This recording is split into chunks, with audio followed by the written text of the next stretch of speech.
You're listening to the Options Insider Radio Network, the home of the Options Podcast. For more quality options programs, visit theoptionsinsider.com or search for Options Insider Radio Network in your podcast provider of choice. Listeners can also access all of our programming through our mobile app available in the iTunes and Google Play stores. Select programs are also available via live stream at mixlr.com/options-insider. That's mixlr.com/options-insider. Don't forget to follow along with your favorite programs and submit your own questions for the hosts at twitter.com/options, stocktwits.com/options, facebook.com/theoptionsinsider, or via questions at theoptionsinsider.com.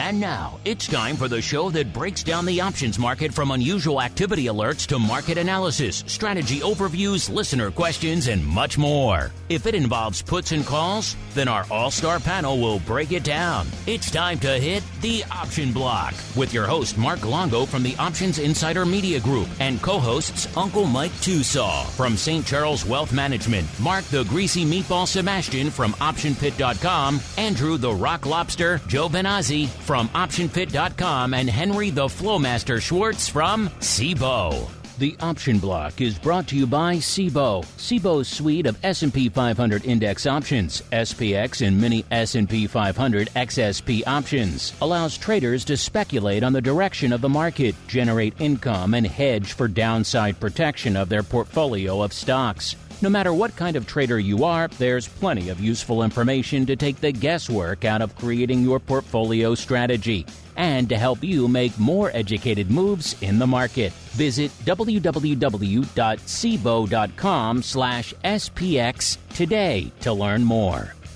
The views expressed herein are those of the speakers and do not necessarily reflect the views of CBOE Global Markets Incorporated or any of its subsidiaries, collectively CBOE. The information provided is for general education and information purposes only. There are important risks associated with transacting in any of the CBOE products or any of the digital assets discussed here. Before engaging in any transactions in those products or digital assets, it is important for market participants to carefully review the disclosures and disclaimers contained at www.cboe.com/US_disclaimers. These products and digital assets are complex and are suitable only for sophisticated market participants. These products involve the risk of loss, which can be substantial and, depending on the type of product, can exceed the amount of money deposited in establishing the position. Market participants should put at risk only funds they can afford to lose without affecting their lifestyle. And now, get ready to hit the Option Block. All right, everybody. That music means it is Thursday. It is noon Central. It is 1 p.m. Eastern. Do you know what's popping off in the markets? Well, let's find out together, shall we? It is time once again for the Option Block. My name, of course, Mark Longo from theoptionsinsider.com. A couple of things to remind you over here right at the top of the show. First off, if you're not listening to the full network, man, you're missing out. Lots of fun to be had there. Nearly a dozen shows, so get at it. If you want even more beyond the on-demand network, you want to get 2 exclusive shows, your own exclusive podcast feed. All sorts of fun, early access to stuff, great giveaways. Congratulations to Stratos. Actually, no, Stegosaurus. Our winner this week for the Pro Trading Crate. Get your name in the hat for the November Pro Trading Crate. Only one place to go, theoptionsinsider.com/pro.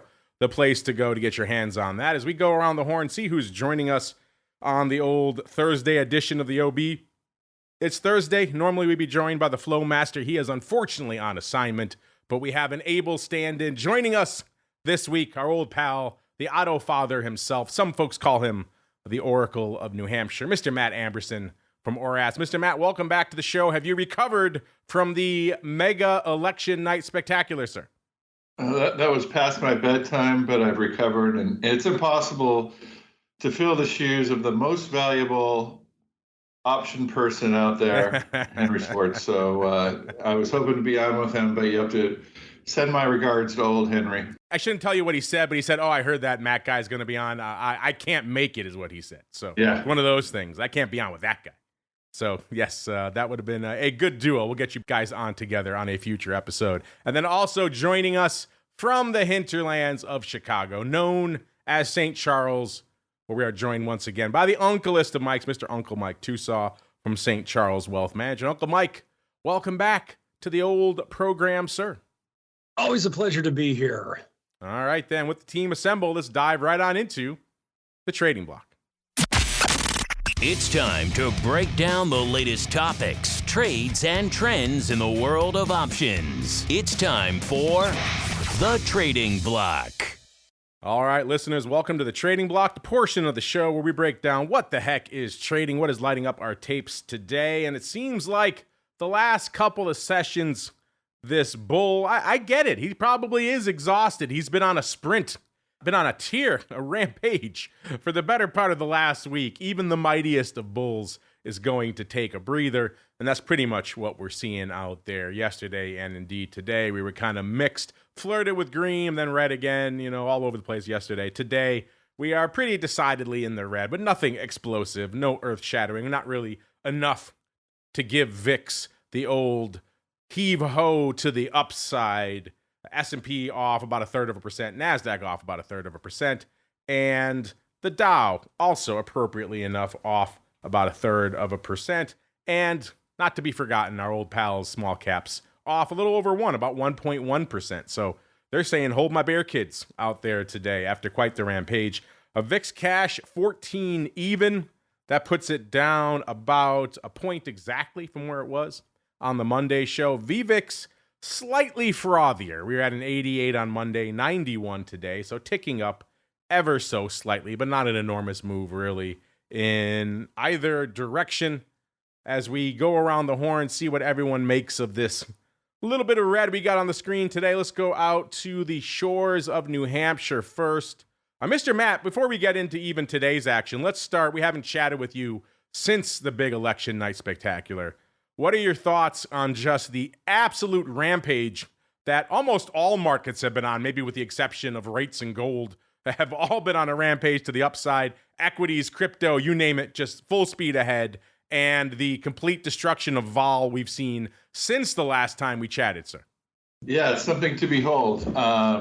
Everything, is up massively. I think a lot of the investors are thinking that Trump's going to be the single-digit VIX man again. Don't say it, dude.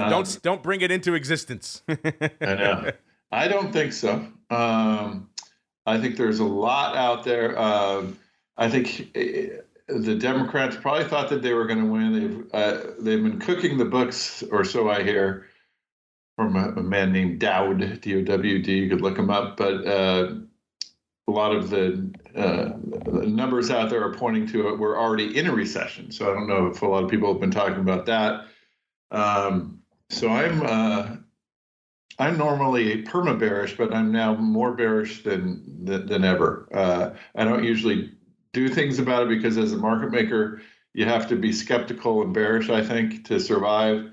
And now I'm actually starting to do a little bit of work on protecting the bullish assets that I have, let's say. So what's interesting from a technical standpoint is that the slope of the puts versus the calls has finally come down to where it was after they've introduced the zero DTEs. My mantra has been that the zero DTEs has been really good for the market. It really helped out the market makers. It's allowed the put call slope to get more in normal numbers in the bigger indices, more of what a normal stocks trade. But right up to the election, it just got steeper and steeper and steeper up to where it used to be. And now since the election, it's come way down. So it's back to levels that are more normal for a post-zero DTE. And I think that's enough of a mouthful for me so far. But to throw it back to you, Mark. This is interesting. We have two opposing forces here on the show today. The Permabull, that is Matt, or excuse me, the Permabear, that is Matt, and our Permabull, Uncle Mike. So you two Might be going head to head here on the show. You might have to have a crossfire, point counterpoint here on the show. I like it. Since I have invoked him, Mr. Uncle Mike, first off, before we even get to what's catching your eye in the markets today, what do you have to say? How do you rebut our Permabull friend, I keep saying that, Permabear friend here, sir. I'm used to calling you the Permabull. The Permabear friend here, Mr. Matt, as you are our bull in residence, sir. And then B, what's catching your eye in today's activity? Well, I'm willing to bet that the Permabear probably takes money off the table as the market goes up throughout time. Otherwise, he'd be broke by now. So, I mean, that's obvious that it's a different style, a different way with which to do things. So I have full respect for the Permabear, because let's be honest, when the market goes down, as the old saying goes, the market takes the elevator down and the escalator up. Typically, from my experience, Permabears just ride the elevator down and make a lot of money fast, and they're very nimble, they're very good, and they make a very good living at what they do. Me, on the other hand, I take the escalator up, and that's kind of how it goes. So I have no gripes with the Permabear. Permabears are good. Permabulls are good. We can all live together as one big happy family. That's not what you said before the show started. You were talking all sorts of smack, so feel free to bring it on the show, sir. No, I was talking smack about Chicago Catholic League recruiting rules before the show. That's a different thing. I would join you on that, but that's a conversation for another day. But in terms of what I'm seeing right now, we made new all-time highs, not today, but a few days ago when the S&P hit was at 6,017. So 6,000 is proving to be a difficult barrier to cross, if you will, on the S&P 500. So it looks like we might be hanging out there for a little while anyway. Not necessarily a promise of that, but we will see if this is something to where 6,000 eventually becomes another springboard to get us to 7,000, or it becomes just a pretty harsh and fierce level of resistance. That remains to be seen. So we're seeing that right now. It looks like the sellers in the gold, in the precious metals, appear to be cooling off a little bit, at least for the time being. Looking at silver, it looks like we are at a spot right now in the high 20s, to where it's not just a free fall to the downside like it has been, so to speak, over the course of the last couple of weeks. And we might be getting a little bit of a floor coming, at least in silver. And in terms of some other things with which I'm looking at, bonds appear to be becoming boring again, instead of just selling off like they have been. So if you're a bondholder, that's a good thing. And then the other thing that I think makes the thing that we need to make note of the most on here would be that of the VIX. A little over a week ago, we're in the 20s. Now we're at 1390. And looking at that, it's something to where what I like about that, and what I'm also willing to bet our Permabear likes about that, is puts are cheaper. So if you're looking to have exposure to the S&P 500, but you're really concerned about it just crapping out, well, you can always be long equities and long put options. It's not a bad time to be doing that if you want to have exposure, or at least it's a better time to be doing that than it was when the VIX was in the 20s. And that's what I'm seeing today. Mr. Matt, a.k.a. Mr. Permabear, what are your thoughts on that, getting some hedged equity? So keeping your upside now, but as Mike mentioned, vol has come in, skew has come in. Are you more attracted to a little bit of straight downside? I know in the past you've liked playing around with your put calendars as well. Is that the way you're going again, sir? How are you going about expressing this downside, sir? I love how you always try to stir the pot more. You always try to put one person against the other and get it really heated up in there. That's it. It's all for the listeners at the end of the day. Oh, yeah. So, my investment of choice is the permanent portfolio, which is 25% stocks, 25% bonds, 25% cash, and 25% gold. And so that's how I usually roll. And then I protect that and I add the crypto element to it, and I protect the stocks with puts, and often it allows me to do a little bit more stocks. So the puts of choice depends, as Mike was saying, on the cheapness or expensiveness of the puts. So as they get cheaper, with Mike mentioned implied volatility coming down as represented by the VIX, so that's nice. And then the slope, as I mentioned earlier, has come down, so that's nice. So we have scanners at ORATs, and we have measurements and back tests and all that stuff. So I use the back tests that work well in the environment that we're in. So our back test measures, we only trade certain position, our back testing positions. So it'd be a put calendar or a put spread or a straight puts, and how out of the money, how in the money, near the money. We do them is based on testing. So we'll test, for example, only doing a certain strategy when the VIX is now in the lower third of time, so under 15. And then when the market is overbought, like it is right now, so so it looks and then it compares and it says to me, what are the best strategies that I've tested historically? And that has been the put calendar for a long time, but it's moving over to put spreads and a long way out of the money puts. So it's just, and it depends on each investor's risk tolerance, et cetera. So, what I would suggest is doing a lot of back testing, looking at how it can protect you, how expensive puts can be, but then again, how much more you make on a straight put than a put spread, and how much more you make on a put spread than a long calendar. So, thinking about it, Mark. Yeah, I was just going to say, if you're really that bearish, I don't know if the calendars are going to do it. And it sounds like the back tests are backing that up. So there might be time for some straight puts or put spreads. Interesting stuff out there, listeners. How are you feeling about these levels out there in the market? Maybe it might be a fun question of the week for you folks. You already got a hot one now. We can't replace it, but maybe for next week, we will pick your brains on how you're setting up and maybe if you are indeed hedging this market. And if so, how are you going about it? Let's see how that's impacting the volume right now. A little bit of red on the screen after a sea of green. How is that impacting their overall options world right now? The answer is it's pretty much humming along about what you would expect. Maybe slightly heavy in some areas, slightly light in others. VIX 516 right now. I don't know. It's up to you. Is that light or is it heavy? The ADV is 848, so it's a good portion of the way there. The big dog today looks like it's about 50,000 of the Jan 30-50 verticals going up.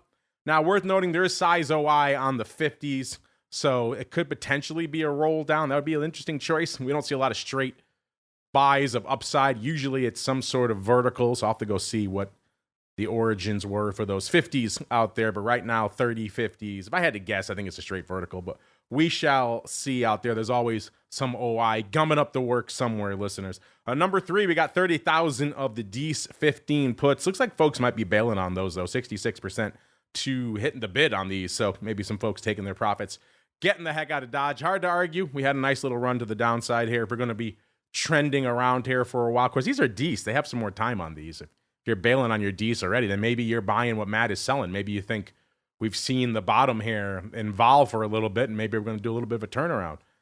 If ever there was a chance to break the 15 strike, it would be in December. So interesting there. 22,000 for number 4 of the Nove 18s, and number 5, 20,000 of the Nove 28s.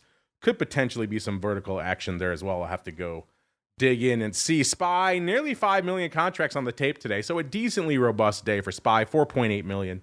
We expect around 4 1/3, 4.5 this time of the show. The ADV, 7.1 million out there. S also looking fairly robust, 1.9 million contracts on the tape. Listeners, we expect about 1 3/4, so a little heavy there as well. The ADV, 3.11 million. Let's see if the S passes our sniff test, shall we, listeners? Which, I don't know, is it really a test? Do we fail it if it doesn't hit it? I kind of like the days when it doesn't hit it, because then it's not quite as monolithic. And you know what? It fails it today. There is one option not expiring today in the top 20 in SPX.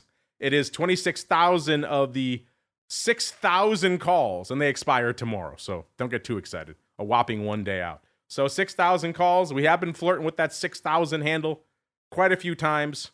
That is literally the only option on the board today that in the top 20 that is not expiring today. So once again, The S looking pretty monolithic on the 0-day front. What did we do just 2 years ago when we didn't have 0-day options? We were all just twiddling our thumbs out in SPX. It seems like such a different beast now. It's almost unrecognizable. Small caps, IWM, 1.05 million. We don't need to pull it up to know that they are not dominated by 0-day paper. The ADV is 1.35 million, so they're almost there already. And a quick look, yes, the number one print in small caps right now expires on December 20th. It's a 224 put, 72,000 of those bad boys. So small caps always good for a nice diverse array of paper in the top 20. The S, SPY, not so much. And let's go to the Qs. The Qs looking decently frothy this time of day as well. 2.65 million. The ADV 4.06 million. So they certainly seem on pace to hit that. And you know what? Just to keep things even, Steven, we will do the same analysis in the Qs. And the Qs, I see a whopping 5 of the top 20 are not expiring today, listeners. So even the Qs looking a little more diverse. For whatever reason, the S&P 500 just can't get away from the 0-day fixation. It's all 0-day all the time. Let's go out to the single names. Is it a banger day, listeners? On the single name front, the answer is it's decent. It's respectable. It's not like it was recently, 360, 380, threatening 400K. But you know what? It's respectable. And you know what? Just to get the most up-to-the-minute listeners, I'm going to re-rack them right now so we get the number. So it's ticked up a whopping 3,000 since we put this up a few minutes ago. Not enough to really make a material change. Number 10 is still Mara, 284,000 contracts. If you've been following the crypto space, and even if you hate crypto like Uncle Mike, you had to be paying at least tangential attention over the past week since the election. We had a fun debate. In fact, it was out there in our question of the week earlier this week. It was a flash poll around our crypto rundown show. Was this past week the wildest week in crypto history? Now, there have been some bangers out there. You know, the whole Mt. Gox fiasco, March of 2020, the FTX meltdown. They all spring to mind as terrible weeks for crypto. As again, they were all usually weeks to the downside to it everyone thinks about. This past week, explosions to the upside, threatening 100K in Bitcoin, crazy levels, Doge rampaging, a government department named after it. And the volume now is there. The volume is there where it wasn't in those previous scandals. We're seeing just ridiculous volume. Mara, Bitto putting up VIX numbers on the options front. Just extreme explosions of volume. The BlackRock Bitcoin ETF just blowing the doors off it in terms of inflows.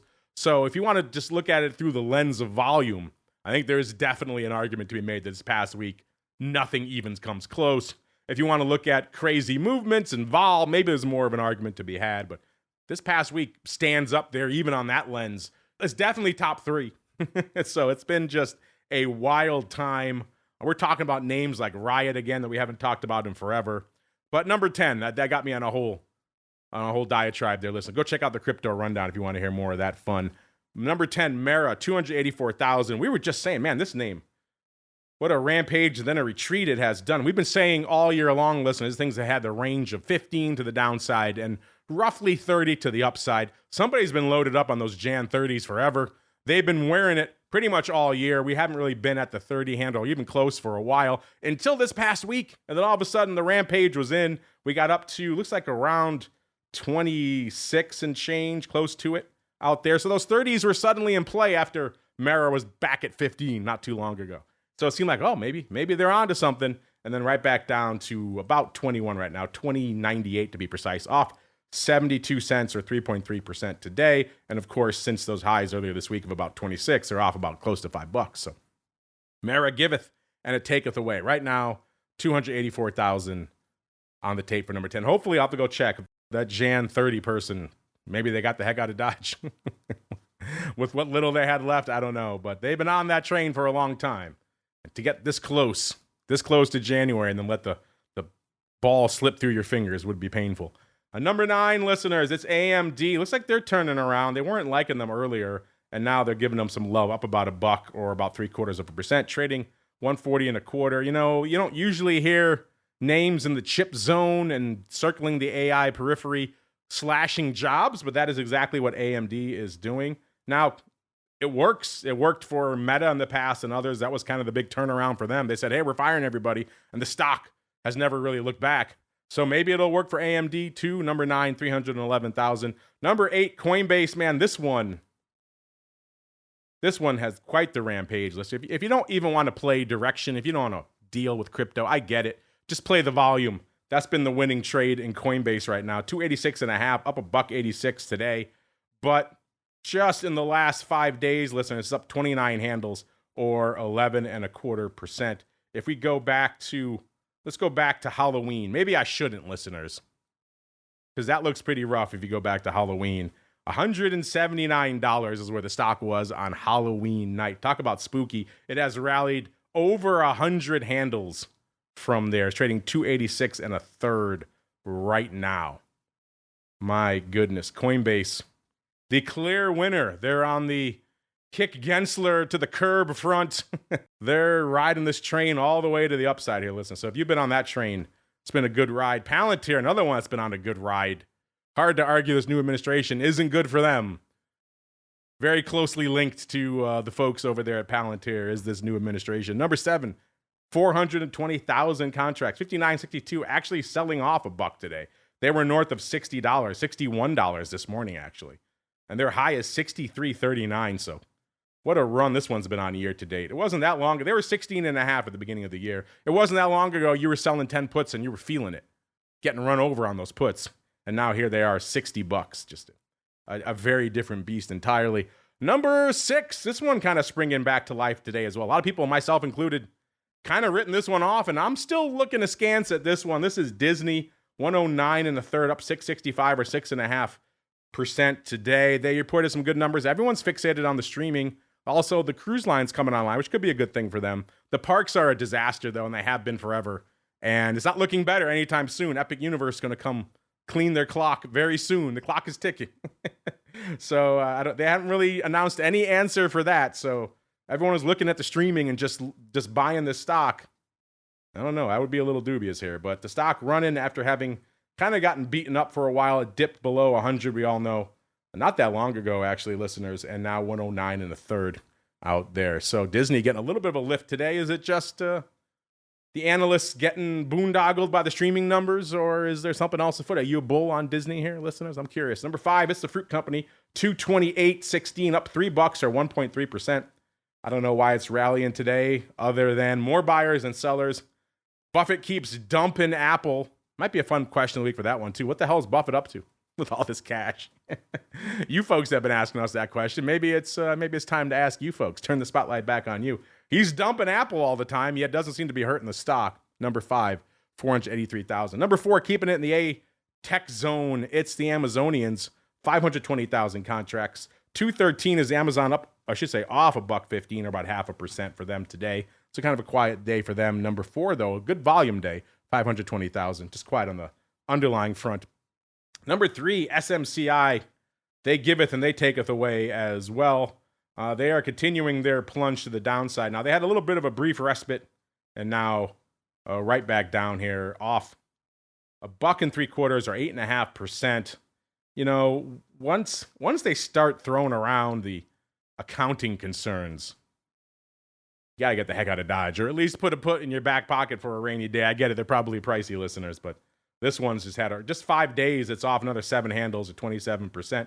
Year to date. It's actually, interestingly enough, it actually isn't off as much as you think. A year ago it was $28, so, and they rallied it all the way up to almost 123 in March. Imagine, hopefully none of our listeners did. Imagine if you bought this thing at 123. You have done nothing but ride it into oblivion ever since. My goodness. Number 3, SMCI. Number 2, back to its usual spot. It's Tesla. Number 2, 2.05 million. 316.15, off $14 or 4.25%. So maybe people finally exhausted on the Tesla bull rally. It's still up 43% or 95 handles over the course of the past month. So still a pretty darn good run. It was threatening 200 in the wrong direction just a month ago. So 314, I think most Tesla bulls will take it. And the big dog, a little bit bigger today. It's NVIDIA, 2.25 million, 147.5, up about $1.25. So kind of a rounding error for them. We got some hot earnings data here, but obviously everyone's been focused on election, post-election macro. It is kind of nice to sink our teeth back into earnings again. I mentioned Disney. They were popping off today. Applied Materials, Alibaba, Cisco, Shopify, all that fun. And you know what? We've got the man who crunches all this earnings data for us. So I'm usually here talking about these numbers on the show every week. But Mr. Matt, as we are now kind of mid-cycle, we can now turn our attention back, thankfully, to some of the micro, some of the single names out there. What's catching your eye? Any trends you're noticing or keeping an eye on so far in this earnings season, sir? Before I go there, I did have the Disney diagonal, so that worked out. I usually set those diagonals outside of their normal ranges, and it was so cheap that it kind of went out right to the range and came back, so it worked out well. I like doing that trade for earnings, buying long term. In this case, I think it was December, and selling the current week. So that was fun. What's been going on? Oh, and I should also say, it's a sad day for hymns.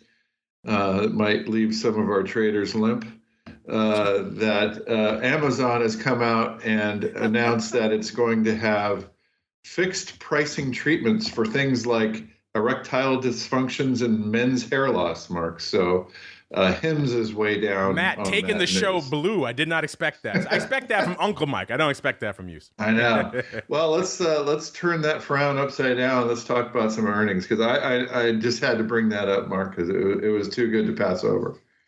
As we are want to talk about, earnings depends on not much going on in the market.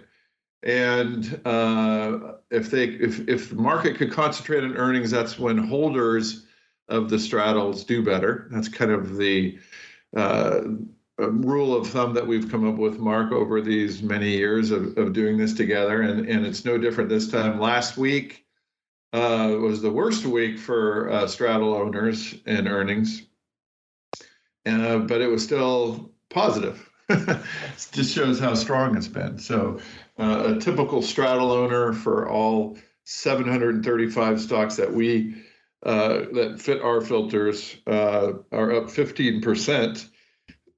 And the biggest week was the week before election. The worst week was the election week, and this week has started off in good stead at 50% up. So we're getting to the last weeks. We usually treat earnings season as a 6-week cycle. We're in the 5th week, and the 6th week is coming up, and those are kind of the stragglers. So we would term that earnings season is probably over, and it was a good one for straddle owners, Mark. That's what I got for you. I like it. And aside from your blue talk, sir, you had that fun Disney calendar. Are you going to keep the long-term put, or are you out of the whole thing now? No, I'm trying to get out of it. I bought it for a small price, sold out of the call diagonal because it went way up towards it, and then it came off of it, so it blew up. The long that I had in the short is going to expire worthless tomorrow, so they're already taken out of that. And then I just have a very far out of the money put, 10 cents, and I have a 20-cent offer. I think I paid 20-something cents for the entire thing, so it's all gravy right now, Mark. Getting greedy for 20 cents, sir. But we'll see what else. We'll see what else is on your radar, sir. Let's see if you can fill in for the Flow Master as we head on into the Odd Block. It's time to break down the most interesting, unusual, and downright questionable options activity that's been identified by theoptionsinsider.com. It's time for the Odd Block.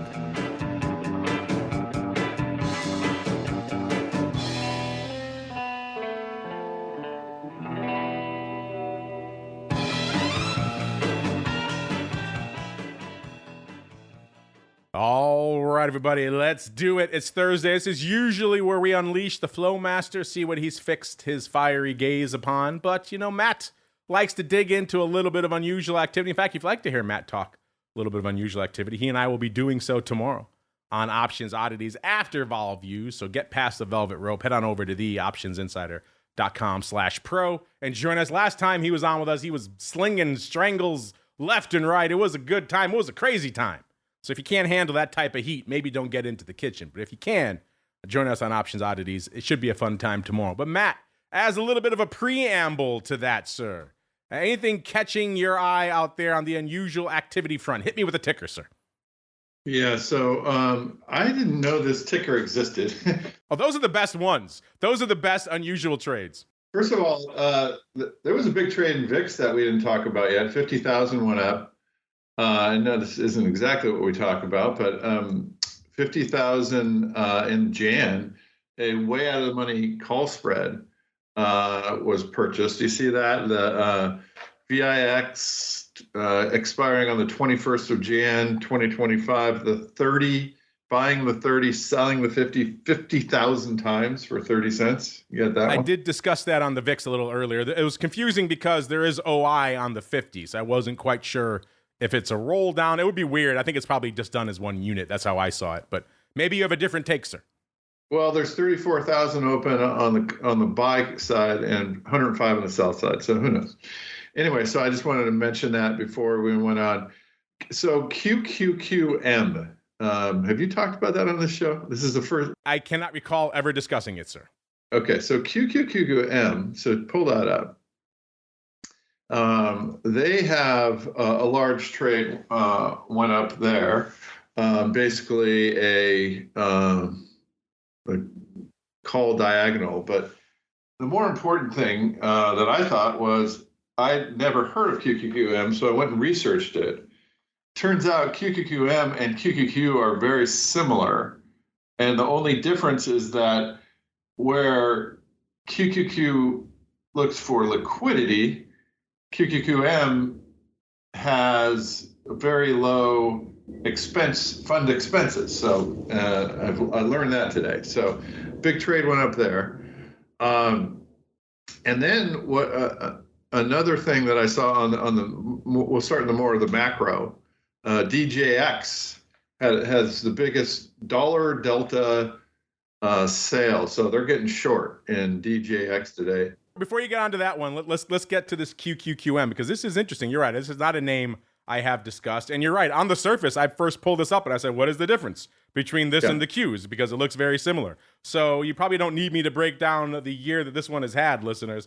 Spoiler alert, though, it's been pretty good, up about 26, nearly 27%, just year to date. If you go out a full calendar year, it's up about a third, or 51 handles out there. And let's see, what were the folks up to out there today, Mr. Matt? Looks like it was, this what you're talking about, the DEES 172s? Is that what you're talking about, Mr. Matt? Yeah, just a big kind of overwrite. I mean, it's kind of a strange, like it's in the money overwrite. So it's kind of a strange trade to put on. But I was more interested in just seeing, this stock itself. I just, like I said, I never heard of the QQMs, and apparently, people are trading it. It looks like there was a spread of the DEES 172s against the June 195s, and the Junes were opening. Yeah. You're right. That's a funky one. So, and then if you look, Mark, at the overlay between QQQ and QQQM is doing better. So it's up 32.87% this year, and the Qs are up 29%. So that's pretty significant. So QQQ people, buyers, take a look at QQQM out there. Who knew that little one extra letter have such a difference? Will save you 3%. All right. What was the next one you had on your radar, sir? So DJX. And the indexes are not doing that well. Like the industrials are not doing that well compared to the regular, even the SPY today. So that trade that went up looks like a short call spread and a long put, 4,000 times. Makes sense. Get a little collar action in over here. We don't talk the Dow that often. Yeah. So Matt bringing us back to all things macro. I like it out here. DJX out here. Here's another one I want to bring up. CONY. So I had a client talk to me about this, and this is a stock, if I got it right, that pays a large dividend, and they pay so you're going to start seeing companies paying shorter and shorter term dividends, and it kills us because this is a yield max on the coin. So you'll want to put this on your radar. They have a yield of 168%. I mean, obviously, there's a lot of risk there. I guess they're delivering on their name of yield max. Yeah, no, and so I think you're going to start hearing a little bit more about these, and it's a strange name, but it's an interesting play. And one of the market makers, I won't name them, but we're working with them on some dividend stuff. So that's how it's brought to my attention. And then in our market intelligence, we have a scan that is what's the volume today in options versus the average volume, and that's where it came up. And then QQQM's there. Let's see what else. Any other kind of interesting names on there? What is that? While you look for those, I'm going to dive into this CONY a little bit, listeners, because this is a fascinating one. Again, another name we haven't talked about. These are always fun when we have newcomers here on the show today. This is the Yield Max Coin, COIN, Option Income Strategy ETF. So 10 guesses what it is they're trying to do. We've been talking for a while, listeners, about this exploding universe of options-oriented ETFs. Well, here you go. Exhibit A, CONY, CONY, trading $15.45. Year to date is actually off $11 or 41%.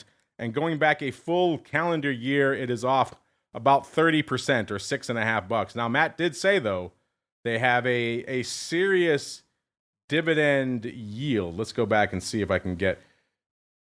It's not showing me any dividend yield here, but I'll have to go see. So, yeah, interesting stuff. So, obviously, Matt, you're saying they're delivering on... And they pay every 4 weeks. And it was like they paid $2 last time, and they make money by selling calls on coin. So they take these, and they do it like a buy right on coin, I think is what they got going. But the cap and potential gains, if coin shares increase in value, they do well. Losses if they decrease in value, which may not be offset by the income received. So that sounds like a call overwrite strategy that they got going. I have to imagine they blew through a few strikes over the past week. Yeah, right. But who knows what the vol in coin is astronomical. So I mean, like if they're selling coin calls and coins going up, they're doing awful well because they're getting it on both sides. It's like 100 vol stock.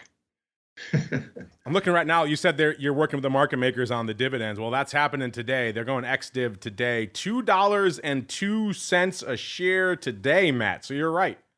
They're not playing around. These are like BITO numbers we're seeing out here for these dividends. Wow. And so look at coin. Coin's trading 286. The 400s expiring in 10 days. And this is 22nd. It's still $1. You could sell that for $1. So if they're just selling that type of stuff, way out of the money. I'm sure they're selling more in the money than that, but like there is a lot of premium out there. So interesting yield max. It never ceases to amaze me what they're doing, and they're selling these calls and giving it to you in the form of a dividend. So it's I don't know. It's interesting. Let's just put it that way. These are wild times we are living in, sir. We all wanted to get here. We all wanted to get to this point where options were normalized. They were available everywhere. They were in all these different funds we talk about. And now we're kind of there, Matt. So that means we're getting stuff like this, too. This is an indicator, listeners. You can go do this yourselves, too, if you want. Obviously, you have to tie up some capital for the stock, but you can do this yourself as well. So just one idea of the legion of things that are available. Mr. Matt, well done, sir. I think you were an able stand-in for the Flowmaster. How do you feel you did, sir? Well, I think I bring difference to the table. The Flowmaster, I had to go dig deep, and the Flowmaster just comes right out of him. It just flows right off of him. We do call him the Flowmaster for a reason. But well done, sir. You got some nuggets here. I'm going to keep an eye on this CONY for sure. These are Anything that's paying this hot of a dividend, you have to keep an eye on, listeners. As it's time to keep an eye on what you folks think, it is time for the mail block. It's time to take your seat on the All-Star panel as we read your emails, tweets, Facebook messages, website comments, and much more. It's time for the Mail Block.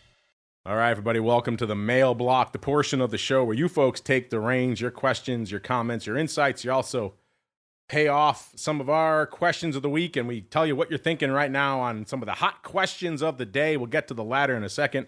First, we'll just pay off some of the ones we talked about last week on the show. We said last week someone traded an enormous put spread in BITO. The 1575, 1315 put spread went up over 100,000 times for 63 cents. We said at that price, are you a buyer or a seller? Obviously, if you're a buyer, you're bearish on Bitcoin. If you're a seller, you're bullish on Bitcoin. Or you just don't want to wash your hands of it. Wake me when it's over. That ended up winning. About 41% of you said, wake me when it's over. Exactly a third said you wanted to buy it. So that kind of surprised me. You were very bearish on Bitcoin. That turned out, obviously, not to be the play. BITO on the rampage, Bitcoin on the rampage. So only 25.9% of you wanted to sell that put spread, a.k.a. you were looking a little bit near-term bullish on Bitcoin. We also asked you back right around, actually, the day of the election. We said, hey, Nov 17 puts trading that morning for 85 cents, 100,000 times. Expiring on the 20th in VIX. Are you a buyer or a seller at that price? 2/3 said you were buyers. That was obviously the right way to go. A fast forward to this week, listeners. We have a hot, a contentious question of the week, flying fast and furious. It started out, let's just say, biased in one direction, and it's been interesting to see how it has evolved. We're asking you this week, listeners, volatility went to die the last time Trump took office. VIX hit single digits and stayed there for a large part of the year. Do you think we'll see a repeat in 2025? Very simply, will VIX close in single digits at least once in 2025? Very straightforward, yes or no. Uncle Mike, we debated this a bit on the Monday show. We now have a few more days worth of data under our belts. Where are you falling? And more importantly, where do you think our audience is falling, sir? Yes or no? I think yes, it definitely will be a single-digit VIX at least one day. Not going to say for 2 days, but I do think we're going to have at least one day of single-digit VIX, and I think the audience agrees with me. Mr. Matt, you were just touching on this at the start of the show. You were talking about 2017 and how VIX went to die. You think we'll see a repeat this coming year? You think we'll kiss single digits and close there at least once, yes or no? And then which way do you think our audience is going? I'm going to be very experimental here and say 2 days. Like, whereas Mike says 1 day, wow. I think 2 days or more. He's twice as bearish as me on the VIX. You're bearish on the VIX now, so I should be buying SPX by your exactly. Prediction. Wow. Okay, I'm intrigued. And wait, you think our audience is going that way too? Yeah. So you think you're very bearish right now, but you also think we could hit single digits a couple of times in VIX next year. Interesting. Well, I'm always bearish, so I'm always protecting things. But I could still see the single digit president for at least a little bit. Yeah, you never know. Dog days of summer could creep up on you. Seasonality in December could get one of them in there. It started off, our audience was overwhelmingly in the no camp. It was 2/3 of you, close to 70%. It has since mitigated as you've gone back and forth now in the week. It is now a close to 50-50 proposition with the no's taking it ever so slightly. 51.2% saying no, 48.8% saying yes. Two of our panelists today chiming in on the yes camp. So add their votes to the cacophony here. Some folks chiming in. UVXY Trader, he's been on our Volview show in the past. He said VIX was dead for a good portion of 2016 to pre-Trump. A lot of people forget about that. And he says 2016 and 2017 were his best ROI years ever. Well, he doesn't surprise me. He sells a boatload of premium in UVXY, so makes some sense that he might do well in those years. It's counterintuitive, vol is low, but also you get to keep most of the premium that you sell. So there can be good things about selling premium in low vol environments.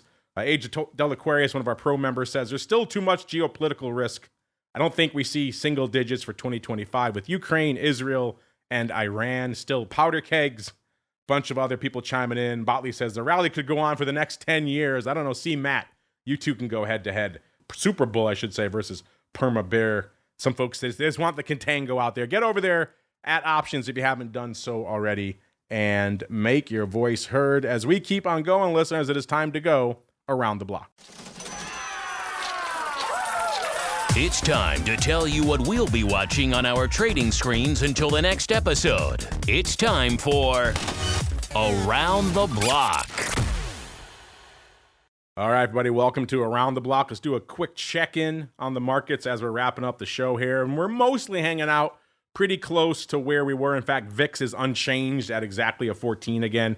Looks like the indexes are selling off a little bit more. They were off about 1/3% to kick off the show. Now they're off about 0.4% each. So slightly more red on the screen, but nothing really too exciting out there. Let's go around the horn. Mr. Uncle Mike, we'll start with you, sir. What are you keeping an eye on until the Monday episode? Well, continuing to watch bonds, I think they're going to be telling the story of a lot of where we're going to be going forward. So not necessarily just between now and Monday, but just watching them in general. And the thing I'm probably watching closest till Monday is I'm watching it get further and further in the rearview mirror is 6,000 on the SPX. So continuing to watch that number, I think it is a key number. Wave bye-bye to that 6K. You're going to join the Permabear camp, Uncle Mike. You know, it's warm. It's fun over there. Get the claws out. It'll be good. It's interesting. It is very intriguing. We kissed it. We hit your beloved 6K. Can we keep kissing it? That's the question. That is the question. As we turn now to our new Permabear in residence. I like this. Permabull versus Permabear. We'll have to do this more often here on the show. Mr. Matt, sir, what are you keeping an eye on until through the weekend at least, sir? Keep stirring it up, Mark. This is actually kind of straight. Natural gas way down today, 6% down. Industrials, usually just sitting around, but they're down. Looking at just the sea of red in the ETF, silver's up a little bit, TLT's up. Mike was mentioning bonds. TLT. Let's just look how that's been doing lately. Way down, and still I've got it in a I'm going to get bullish here. Actually, I think my call is bonds are going to bounce here a little bit off of this long-term support line, Mark. So we talked about oddities on this. We had a setup like this. I think it's kind of compressing. I think we're going to see a relief rally in bonds. So that's what I'm looking for, Mark. You're talking nat gas, rates, and metals. I'm going to have to get you on my TWIFO show, Matt. You're going to talk all these commodities out here, listeners. So interesting stuff here from the Permabear listeners. All right, that music means we have come to an end, at least for the option block. But you know what? If you want some of that in your life, let's say talking a little metals, a little energy, a little who knows what else is going to make it on our radar, maybe rates. I'll be doing that in a little bit. On This Week in Futures Options, I'll be joined by our Permabull in residence. So if he's joining me on TWIFO, guess what we're going to talk about, listeners? We're going to talk about silver. We're going to talk about the 10-year note, and then probably some S&P. Maybe we'll squeeze in some other fun stuff if we can. Those are Uncle Mike's wheelhouses. So if you're into those, stay tuned for TWIFO. Coming up in a little bit, of course, you're listening on demand. Just hit next on whatever device you're listening to this on. Before we get there, though, Mr. Permabear, you did an excellent job filling in for the Flow Master. I will have to let him know when he's back on the show next week. In the meantime, if folks want to check out all these back tests you talk about or anything else you have cooking, where should they go? What should they do? So what's that stat on the first baseman got injured and DiMaggio went in and didn't come back out for the next 15 years? So it could be me. What's it? Yeah, Wally Prep or something like that. Wally Pip. Pip. That's Pip, yes. I knew you'd have that, Mike. Wally Pip and Lou Gehrig. Lou Gehrig, that's who it was. Yes, Lou Gehrig. Lou Gehrig, yeah. DiMaggio. I think he was sleeping. He was sleeping off a bender. I think. As a matter of fact, it's in a crossword the other day. So anyway, come on over to orats.com. We have a great platform that people are signing up for. We've got 30% growth this year, Mark. So we're very happy. A lot of it's because of these listeners coming over. So orats.com. There you go. Check it out. Kick the tires. Hang out with Otto. He's a fun hang, if I do say so myself. Just don't ask him about Matt. He gets weirdly protective. about Matt over there at Orats. And of course, while you're checking things out online, you know where to go to check out all the goodies Flowmaster and the team are putting out for you all the time. Brand new coat of paint over there. I was talking to the Flowmaster about this last week at the SIBO. You'd be amazed how many people had to sign off on the new coat of paint on Trade Alert. But it does look kind of cool and shiny and brand new. Some cool new things going on under the hood. You can check it all out. SIBO.com/RMA is the place to go to kick the tires and light the fires. And Uncle Mike, if someone wants to come over and maybe debate your Permabullness with you, where should they go? What should they do? Go to stcharleswealth.com, book an appointment with me. We'll talk about Bulls versus Bears, and we can even talk a little bit of New York Yankee history with Wally Pipp if need be. There we go. Wally, I think he was sleeping off a bender, wasn't he? And so they put Lou Gehrig in, and that was it. That was it for good old Wally after that. So, yes, a cautionary tale if ever there was one, listener. It's going to do it for us on the OB today. Back again in a little bit with This Week in Futures Options, and back again tomorrow, of course, for Vol Views. Who will join us in the Vol Views hot seat tomorrow? Well, you got to tune in to find out. And then after that, I will be back with our pal, Mr. Matt, to crunch a whole bunch. If you thought today was weird and wild on the unusual activity front, and it was pretty cool, we got a whole hour of it coming up tomorrow. So join us on Oddities. Only one place to get that, theoptionsinsider.com/pro. Then I rest my voice for the weekend. Come back again on Monday, another episode of The Option Block. Stay safe out there, everybody. The Option Block is brought to you by SIBO. SIBO's suite of S&P 500 index options, SPX and mini S&P 500 XSP options, allows traders to speculate on the direction of the market, generate income, and hedge for downside protection of their portfolio of stocks. No matter what kind of trader you are, there's plenty of useful information to take the guesswork out of creating your portfolio strategy and to help you make more educated moves in the market. Visit www.sibo.com/SPX today to learn more. The views expressed herein are those of the speakers and do not necessarily reflect the views of CBOE Global Markets Incorporated or any of its subsidiaries, collectively CBOE. The information provided is for general education and information purposes only. There are important risks associated with transacting in any of the CBOE products or any of the digital assets discussed here. Before engaging in any transactions in those products or digital assets, it is important for market participants to carefully review the disclosures and disclaimers contained at www.cboe.com/US_disclaimers. These products and digital assets are complex and are suitable only for sophisticated market participants. These products involve the risk of loss, which can be substantial and, depending on the type of product, can exceed the amount of money deposited in establishing the position. Market participants should put at risk only funds they can afford to lose without affecting their lifestyle. You're listening to the Options Insider Radio Network, the home of the Options Podcast. For more quality options programs, visit theoptionsinsider.com or search for Options Insider Radio Network in your podcast provider of choice. Listeners can also access all of our programming through our mobile app available in the iTunes and Google Play stores. Select programs are also available via live stream at mixlr.com/options-insider.